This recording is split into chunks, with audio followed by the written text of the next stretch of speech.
ছোটবেলা থেকেই শুনেছি আমরা নারী। নারী বলতে বুঝি প্রথমে আমার মা, মাসি, বোন, বান্ধবী। তাই নারী সম্পর্কে কয়েকটা কথা বলতে চাই। আমি নারী, আমি বাঁধতে পারি চুল, গাইতে পারি আপন মনে গান, সহজে ভুলে যেতে পারি সকল অপমান, দুঃখ, কষ্ট।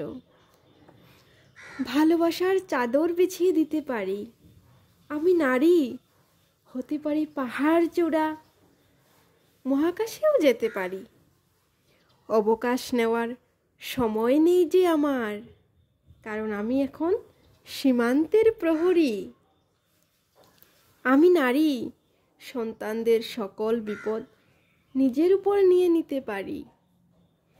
সন্তানরা হাসি খুশি থাকবে বলে নিজের সকল সুখ ভাসিয়ে দিতে পারি।